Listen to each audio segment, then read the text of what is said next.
The alien queen's daughter wouldn't stop crying until the human janitor made her favorite Earth dish. Before we dive into this story, drop a quick hi in the comments and tell me where you're watching from. It really helps support the channel. The Imperial Palace of Zartoria was a marvel of engineering and art, stretching miles above the surface of the capital planet. Within its crystalline walls, the wailing of a young princess had continued unabated for 3 standard cycles, driving the royal court to the brink of despair. Miles Fletcher wiped the sweat from his brow as he pushed his cleaning cart through the service corridors of the Zartorian royal palace. Even after 2 years on this alien world, he still hadn't fully adjusted to the higher gravity and purplish atmosphere that made his lungs work harder. A former chef from Portland, Oregon, Miles had taken the interstellar janitorial position out of sheer desperation after his restaurant failed. The pay was good, the benefits included dimensional transit, and it meant he could send money back to his daughter on Earth for college. The palace was in a state of unprecedented tension. As Miles passed various chambers, he could see high-ranking Zartorian officials with their iridescent scales flashing anxious patterns of amber and blue. Their typically ceremonial staffs were being clutched like actual weapons, and the translator chips embedded in the palace walls were working overtime converting the rapid-fire alien language. The princess has not ceased her lamentations for 72 hours. Miles overheard a tall, elegant Zartorian diplomat say. The queen is becoming unstable with worry. The Galactic Council arrives tomorrow, and if they witness such disharmony in the royal house. Another Zartorian with elaborate scale patterns denoting high rank shuddered, causing a ripple of color to cascade down their elongated torso. Then our petition to lead the Council's security division will be rejected. The Kraden Empire will claim the position instead. Miles kept his head down, maneuvering his cart around a corner. The janitorial staff were practically invisible to the Zartorians, an advantage that had allowed him to learn far more about interstellar politics than any human diplomat. The fact that the princess wouldn't stop crying was concerning. Even Miles had heard her wails echoing through the palace's massive chambers. The royal family of Zartoria were not merely figureheads. Queen Azira commanded the most advanced fleet in this sector of the galaxy. Her petition to lead the security division would determine the protection policies for 17 solar systems, including Earth's. If the Kradans gained control instead, their notorious xenophobia could spell trouble for humanity's fledgling colonies. Miles was contemplating this as he entered the vast eastern gallery to clean the ornate floor mosaics. He froze when he noticed he wasn't alone. Seated on an elevated platform was Queen Azira herself, her 12-foot frame hunched forward in a most unroyal posture. Her crown of crystalline spines glinted in the light of 3 moons that shone through the gallery's transparent ceiling. Beside her, a small figure trembled with sobs. Miles immediately knelt and began backing away, knowing that being alone with the royal family without formal introduction was punishable by imprisonment. But before he could retreat, the queen's voice echoed through the chamber. "Remain where you are, human." Her voice was translated through Miles' earpiece, which all staff wore.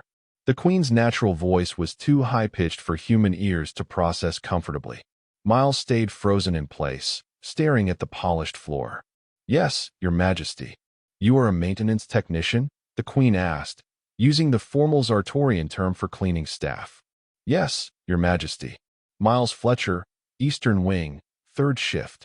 The queen made a sound that his translator couldn't quite process, something between a sigh and a musical note. "My daughter, Princess Alara, is in distress. She has not ceased crying since returning from her educational journey to your soul system." Miles risked a glance upward. The princess was much smaller than her mother, perhaps 7 feet tall, with scales that had not yet developed their adult iridescence.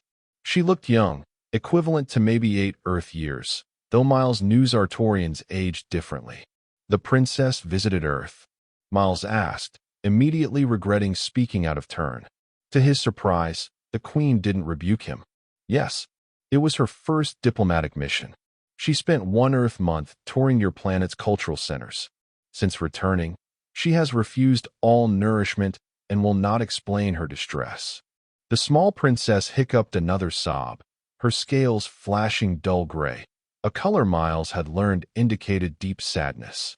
Our finest meditation specialists and emotional harmonizers have failed to help her, the queen continued, a note of desperation in her translated voice. I have even summoned Creighton emotion readers, despite the political implications. Miles nodded, keeping his eyes respectfully lowered. The princess continued to sob, a sound like wind chimes in a storm. I notice you wear a different designation patch than other maintenance technicians, the queen said suddenly.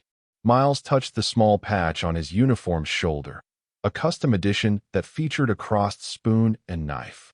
I was a chef on Earth, Your Majesty. I prepare meals for the human staff sometimes. At the word chef, the princess suddenly stopped crying. She raised her head, her large, multifaceted eyes focusing on Miles with startling intensity. HFY. The translator struggled with her pronunciation. The queen's scales flashed with surprise. This is the first word she has spoken since her return. The princess said something rapid and musical in her native tongue, too quick for Miles' translator to catch. The queen responded, her tone questioning. They conversed briefly while Miles stood awkwardly with his mop. Finally, the queen addressed him again. My daughter says she consumed a food preparation on your planet that brought her great joy. She says it was prepared by a human HFY in a place called New York. Miles nodded slowly. I understand, Your Majesty. What was the dish? The princess spoke again, the translator rendering her words as round, warm, red sauce, white stretchy substance, small flat circles of meat. Miles couldn't help but smile. Pizza, Your Highness? Did you have pizza? The princess's scales suddenly flashed bright yellow. Happiness. Pizza. Yes, pizza with pepperoni. The queen's posture straightened. Can you create this, pizza? Miles mentally inventoried the ingredients available in the palace kitchens. The human staff section had basic supplies shipped from Earth, and he had been experimenting with substituting local ingredients in his recipes. I believe I can, Your Majesty. It won't be exactly like Earth pizza, but I can make something close. You will do this, the queen stated. It wasn't a request. Immediately, before Miles could respond, royal guards appeared at his side, and he found himself being escorted briskly through the palace toward the kitchens. As he walked, his mind raced through recipe adjustments. The palace had flour from Earth, but he'd need to use Zartorian tomato analogs, which were sweeter and slightly blue. The cheese would be the biggest challenge. Zartorians didn't have dairy animals, but there was a fungal culture in their cuisine that melted similarly to mozzarella, though it had a stronger flavor. The royal kitchen was enormous and staffed by Zartorian culinary specialists who regarded Miles with a mixture of curiosity and suspicion. A translator explained the situation, and to Miles' surprise, the alien chefs moved aside respectfully. The princess has not eaten in 3 cycles, one chef explained.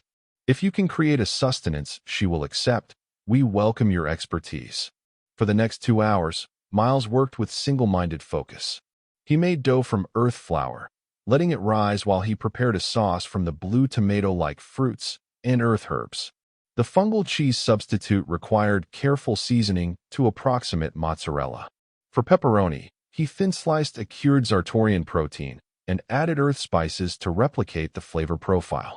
As he worked, Miles became aware of a growing audience. Palace officials gathered at the kitchen's perimeter, watching silently. The queen herself arrived as he was shaping the dough, her imposing presence causing the kitchen staff to prostrate themselves. Your Majesty, Miles said, his hands covered in flour. Pizza is traditionally prepared by hand. It might seem undignified by Zartorian standards. The queen's scales rippled. Proceed as required. I care only for results. Miles nodded and continued working, stretching the dough by hand, applying the blue sauce, sprinkling the fungal cheese, and arranging the spiced meat. The Zartorian oven was different from Earth models, but a helpful chef helped him achieve the right temperature. When Miles finally pulled the finished pizza from the oven, the smell, remarkably similar to an Earth pizzeria despite the alien ingredients, filled the kitchen. The princess, who had been watching silently from her mother's side, made a high trilling sound that needed no translation. Her scales were pulsing bright yellow.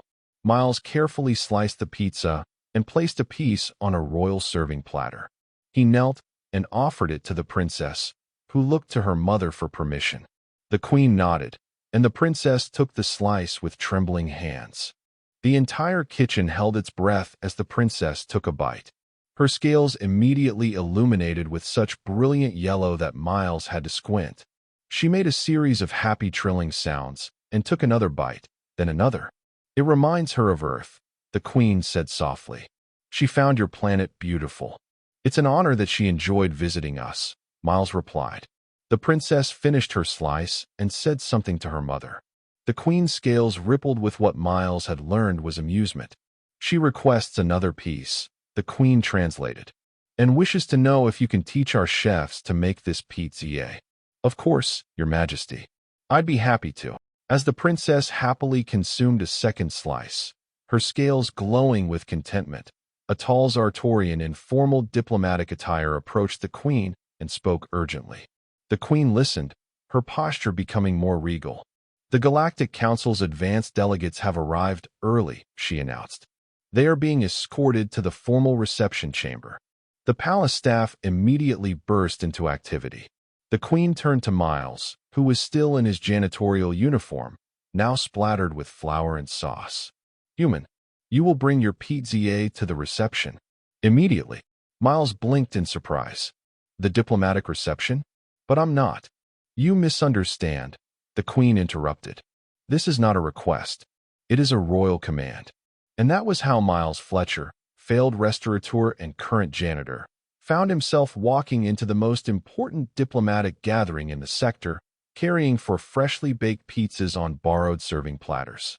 The reception chamber was filled with representatives from dozens of worlds. Tall, crystalline beings stood next to massive gastropods and floating clouds of sentient gas.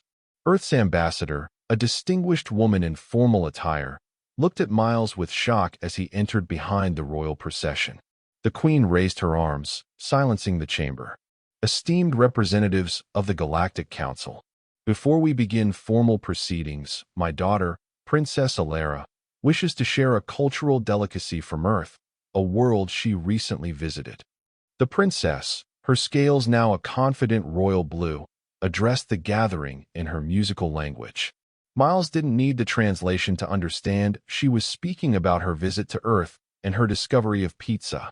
The Earth ambassador looked stunned as Miles was directed to place his pizzas on the central ceremonial table, a spot usually reserved for rare treasures or important treaties.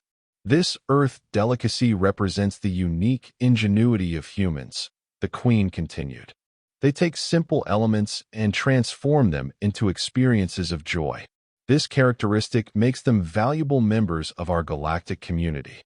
The Kraden delegation, tall beings with gray exoskeletons, shifted uncomfortably.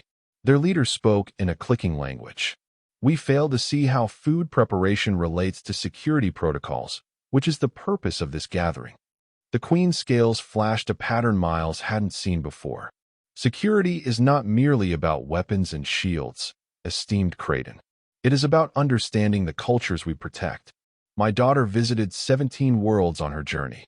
Only on Earth did she find a cultural element that transcended species barriers to bring pure joy." As the various delegates cautiously tried slices of pizza, some requiring assistance from their staff to determine if it was compatible with their biology, Miles noticed the princess watching with obvious pride.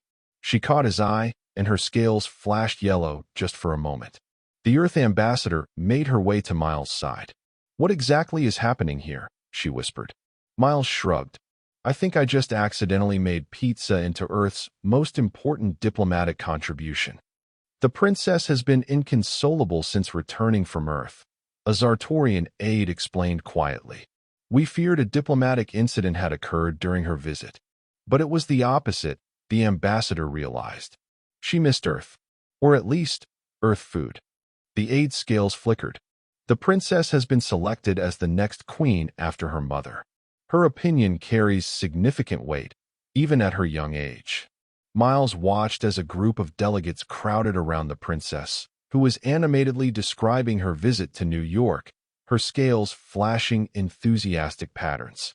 The Creighton delegates stood apart, their posture rigid with disapproval. "I should get back to work," Miles said, feeling out of place among the diplomats. "Actually," the ambassador said, "I think you've just done more for Earth-Zartorian relations than my entire staff has in 5 years. Would you consider a position change? We could use someone who understands the cultural significance of food." Before Miles could respond, the queen approached. The entire room went silent, and everyone bowed.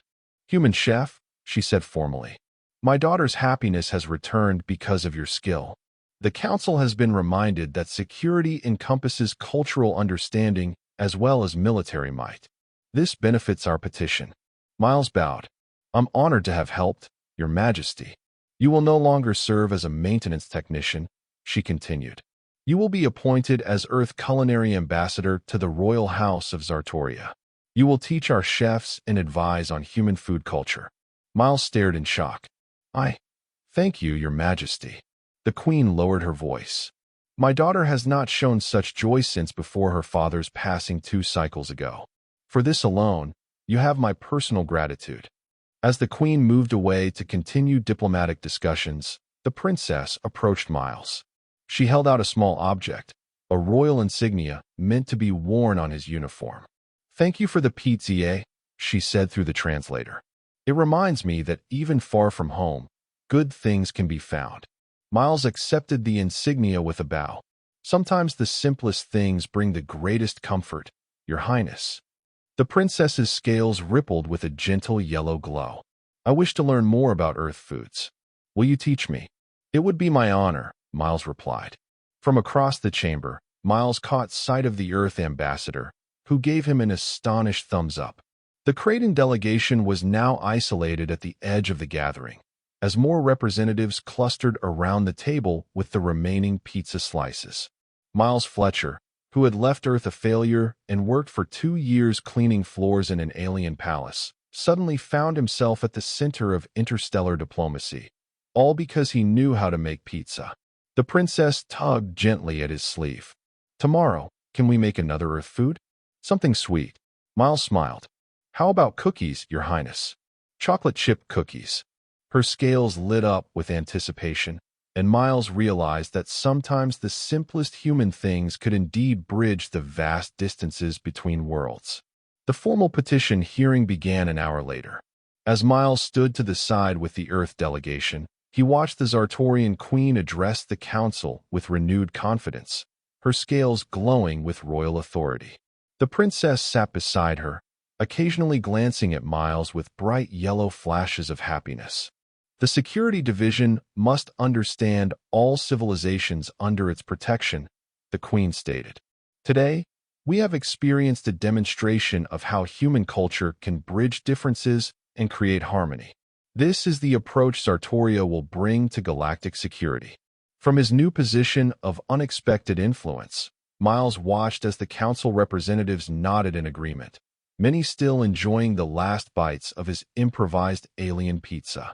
The Creighton delegation's protests were politely acknowledged but clearly outweighed by the positive atmosphere in the chamber. As the formal vote began, Miles couldn't help but think that perhaps his culinary failure on Earth had led him exactly where he needed to be, using food to connect worlds, one slice at a time. And he made a mental note to call his daughter back on Earth to share the incredible news that her college tuition would no longer be a concern. The Royal House of Zartoria was known for its generosity to valued staff. The princess caught his eye across the chamber and made a small gesture with her hand, mimicking the way Miles had tossed pizza dough into the air. He smiled and nodded, promising more culinary adventures to come. In that moment, surrounded by the most powerful beings in the galaxy, Miles understood that humanity's place among the stars might be secured not through advanced technology or military might, but through the universal language of good food shared with joy. The weeks following the Galactic Council meeting transformed Miles' life completely. His new title, Earth Culinary Ambassador to the Royal House of Zartoria, came with spacious quarters in the diplomatic wing, access to imported Earth ingredients, and a salary that made his previous financial worries seem like a distant memory. But the most remarkable change was his relationship with Princess Alara. What began as a simple pizza lesson evolved into regular culinary sessions that the young princess eagerly anticipated. 3 times each week, Miles would guide her through preparing Earth dishes, everything from spaghetti to cupcakes, tacos to apple pie. "Today we're making something called macaroni and cheese," Miles explained one afternoon as they worked in a kitchen specially modified for their sessions. It had been equipped with Earth appliances and lowered countertops to accommodate human height.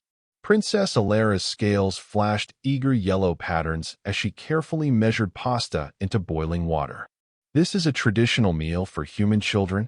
One of the most beloved," Miles confirmed. "Almost every kid on Earth has eaten this at some point." The princess was a surprisingly adept student. Despite having 3-fingered hands with delicate scales, she had quickly mastered human cooking techniques. More importantly, these sessions had revealed a side of the princess that few in the palace had witnessed: curious, thoughtful, and possessing a subtle sense of humor that occasionally caught Miles off guard. "Ambassador Fletcher," she said, using his formal title while her scales flickered with what he'd learned was her version of a mischievous smile. "Is it true that human children consume this meal while watching animated entertainment?" Miles laughed. "You've been studying Earth culture beyond our lessons, haven't you?" Her scales rippled with pleasure at being caught. "The Earth information databases are fascinating. I have been learning about human childhood traditions. They are very different from royal Zartorian upbringing." As they stirred the cheese sauce together, Miles realized how much the princess had come to trust him. Unlike other Zartorians, who maintained formal distance from humans, Alara asked endless questions about Earth, not just about food, but about families, schools, holidays, and daily life. "Do you miss your home planet?" she asked suddenly, her scales dimming slightly. Miles considered the question. "Sometimes. I miss my daughter, Emma. She's attending university now. That's an advanced education center. But we talk via interstellar comms every week. Will she visit you here? Maybe during her break period." The royal staff said they could arrange transport if the queen approves. The princess's scales brightened. "I will speak to my mother. I would very much like to meet another human close to my developmental stage." Miles didn't have the heart to tell her that his daughter was 20, significantly older in human years than the princess's equivalent age. But he appreciated the gesture nonetheless. Their cooking sessions became known throughout the palace, and it wasn't long before other members of the court began finding reasons to pass by the kitchen during these times. Miles would often prepare extra portions, which were eagerly sampled by curious Sartorian officials. One evening, as Miles was returning to his quarters after a session teaching the princess how to make chocolate brownies, he was intercepted by Toril, the Queen's chief diplomatic advisor. "Ambassador Fletcher," Toril greeted him, scales shifting in formal patterns. "The Queen requests your presence at tomorrow's strategy session regarding the Kraden situation." Miles blinked in surprise. Strategy sessions were high-level meetings restricted to the Queen's inner circle. "May I ask why?" "I'm just a culinary ambassador." Toril's head tilted in the Zartorian equivalent of a shrug. "The Kradans have been increasingly hostile since losing the security division appointment. They have specifically mentioned Earth in their latest communications." A chill ran down Miles' spine. "Mentioned how?" "They suggest that humans have used primitive sensory manipulation, I believe they mean your food, to unduly influence Zartorian policy." Toril's scales flickered briefly with what Miles had learned was amusement. "The Queen believes your perspective may be valuable." The next day, Miles found himself seated at a massive crystalline table with the highest-ranking officials in the Zartorian Empire. The Earth ambassador was present as well, looking equally surprised by Miles' inclusion. Queen Azira entered last, her imperial scales glowing with authority. Everyone, including Miles, performed the traditional prostration until she was seated. "We face a complex diplomatic challenge," The Queen began without preamble. The Kraden Empire has restricted access to their quantum tunneling networks, effectively cutting off 3 systems, including human colony worlds, from direct travel routes. The Earth ambassador leaned forward. This is a clear violation of the Free Transit Accord. Indeed, the Queen agreed. However, they claim it is a security measure within their rights as sovereign space. They have demanded concessions in exchange for restoring access. Miles listened as the officials discussed various diplomatic and military options. The Zartorian fleet could force the issue, but that risked open conflict. Economic sanctions would hurt Zartorian interests as well as Kraden ones. Ambassador Fletcher, the Queen said suddenly, turning her multifaceted eyes toward him. You have been unusually quiet. Miles straightened. Forgive me, Your Majesty. I'm not sure how a chef can contribute to these matters. Yet it was your human food that partly contributed to this situation, she pointed out. And in my observation, humans have a unique perspective on conflict resolution. Put on the spot, Miles considered what he knew about the Kradans from his time as an invisible janitor. They were a proud, ancient species with rigid hierarchies. They valued protocol and tradition above all else. The Kradans felt publicly humiliated when they lost the council position, Miles said slowly. In human culture, when pride is wounded, sometimes a gesture that acknowledges the injured party's importance can be effective. The Queen's scales flickered with interest. Explain further. Instead of economic sanctions or military threats, what if you invited the Kraden High Command to a formal state dinner? One that honors their cultural traditions, but also introduces them to human cuisine in a controlled setting. The Zartorian officials exchanged glances, their scales shifting in complex patterns. The Kradans consider eating a private function, one general objected. They rarely participate in public dining. Exactly, Miles said. Which makes this invitation special, not standard diplomacy.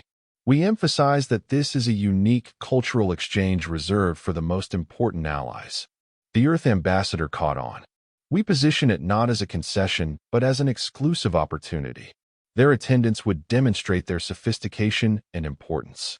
The Queen's scales rippled thoughtfully. And during this event, we negotiate, Miles suggested, but only after establishing a foundation of mutual respect through the shared experience. To Miles' surprise, the Queen's scales flashed approval.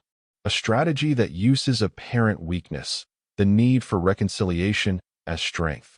Very human. We will proceed with this approach.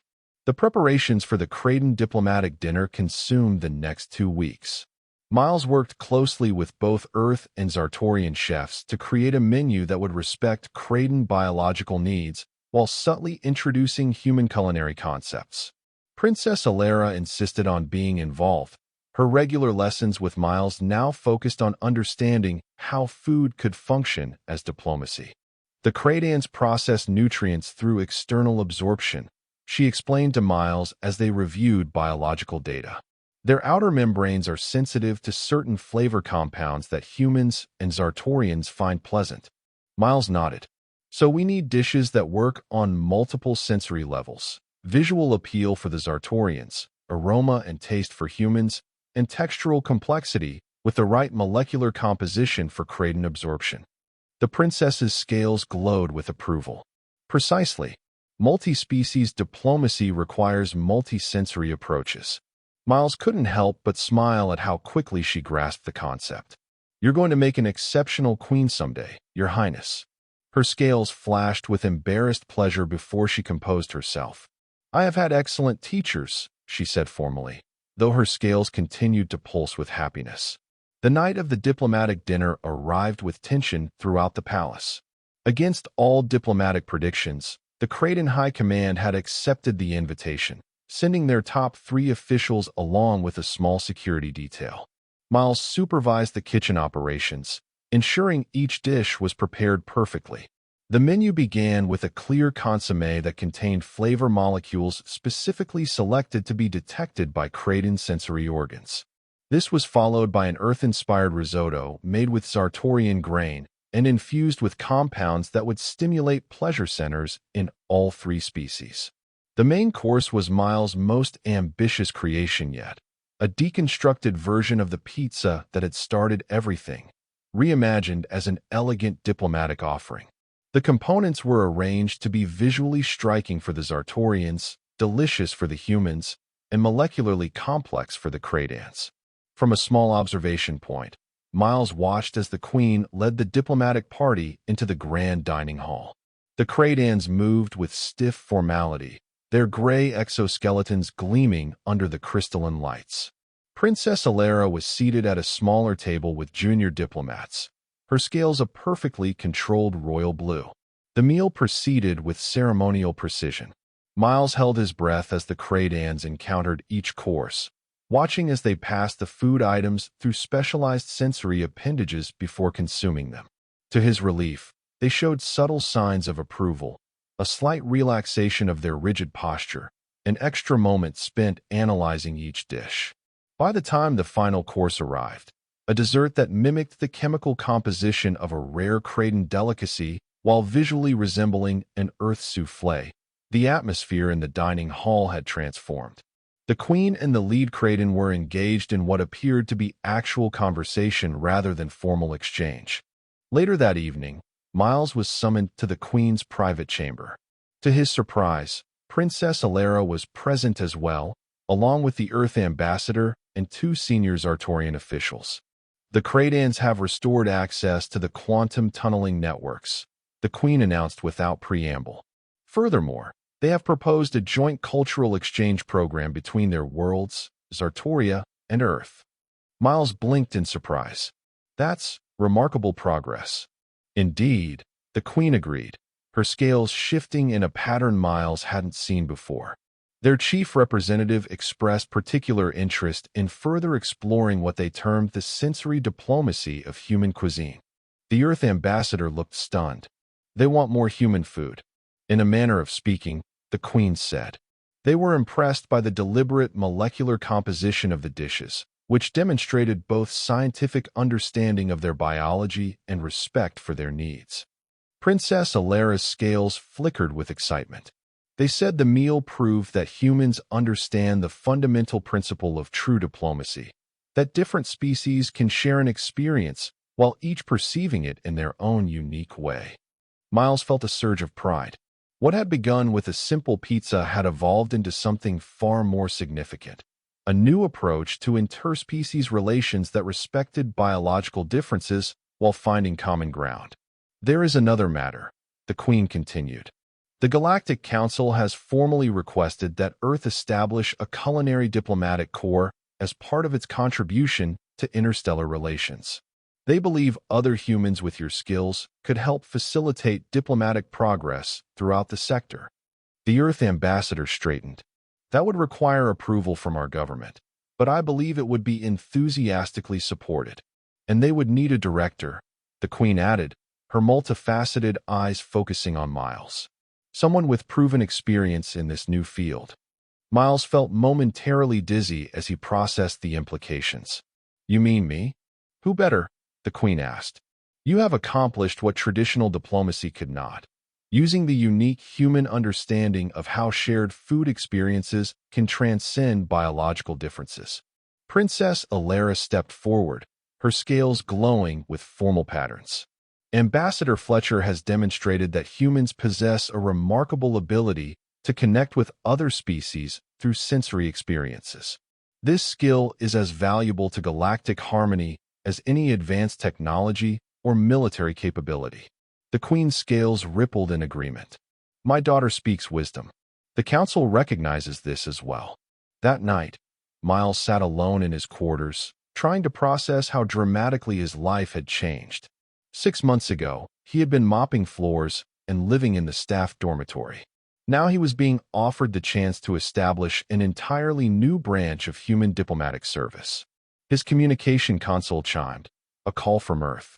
Miles activated it to see his daughter Emma's face appear on the screen. Dad, I just got the most unbelievable message from the State Department, she exclaimed. Something about a full scholarship and diplomatic training program? And travel to Zartoria? Miles grinned. I might have had something to do with that. How would you feel about spending your next term break helping your old man establish the first human culinary diplomatic corps? Emma's eyes widened. Are you serious? But you're a janitor. Not anymore, Miles said. It turns out those cooking skills weren't such a waste after all. As he explained the incredible series of events to his astonished daughter, Miles reflected on the strange journey that had brought him here. His restaurant on Earth had failed because he had tried to make sophisticated cuisine that abandoned the simple joy of comfort food. It had taken a crying alien princess craving pizza to remind him of what food was really about: connection, comfort, and shared joy across any differences. 3 months later, the first class of human culinary diplomats arrived on Zartoria for training. Miles and Princess Alara greeted them together at the spaceport, the princess now officially appointed as Zartorian liaison to the new diplomatic corps. Welcome to Zartoria, Miles told the group of chefs, nutritionists, and food scientists from Earth.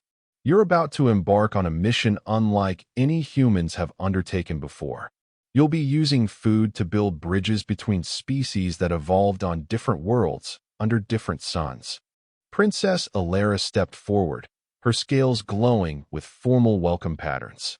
In my studies of Earth culture, I discovered a human saying, "The way to the heart is through the stomach." While most species in the galaxy have different anatomical arrangements, we have found that the principle remains surprisingly universal. The new diplomats laughed, immediately charmed by the young princess. Miles smiled as he watched his daughter Emma, now part of the program's scientific team, chatting animatedly with the princess about molecular gastronomy. 2 years ago, he had been a failed chef. Now he was helping to shape interstellar relations through the universal language of food. That evening, Miles supervised as the first class of culinary diplomats prepared a welcome feast for representatives from 12 different worlds. At the center of the main table was a special dish, an elevated version of the simple pizza that had started everything, now considered a symbol of human diplomatic ingenuity throughout the sector. Princess Alara joined him in the kitchen, her scales flashing with excitement. The Galactic Council arrives tomorrow to formally recognize the Culinary Diplomatic Corps, she said. My mother wishes you to present the ceremonial first dish. Miles nodded, feeling the weight of responsibility and opportunity. I was thinking we might make something new, a dish that symbolizes cooperation between all our worlds. The princess's scales brightened. I have been experimenting with a concept. Perhaps we could develop it together? As they worked side by side, human chef and alien princess, Miles reflected on how far they had both come. Alara was no longer the crying child missing her favorite Earth food, but a confident young diplomat with a deep appreciation for human culture. And he was no longer just a janitor, but a builder of bridges between worlds. You know, Miles said as they collaborated on their new creation, on Earth we have a saying. Sometimes the smallest things have the biggest impact.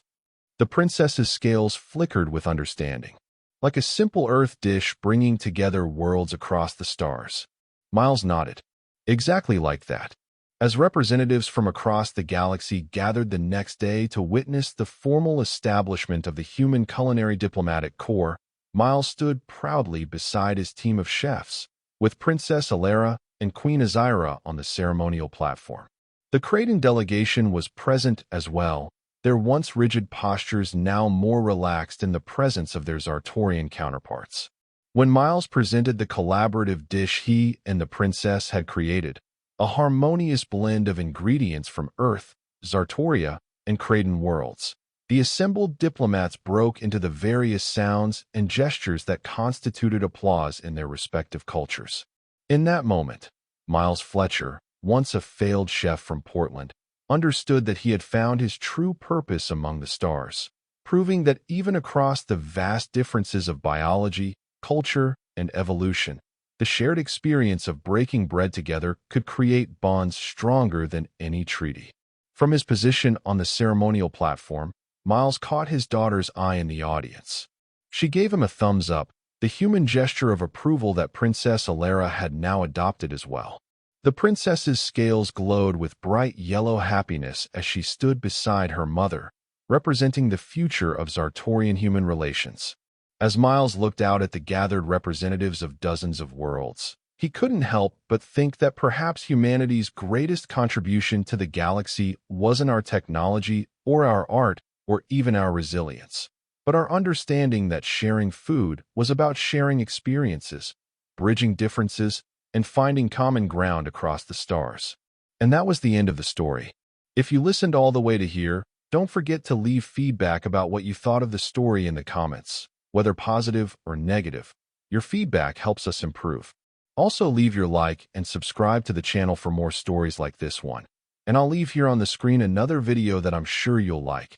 Big hug, and see you in the next story.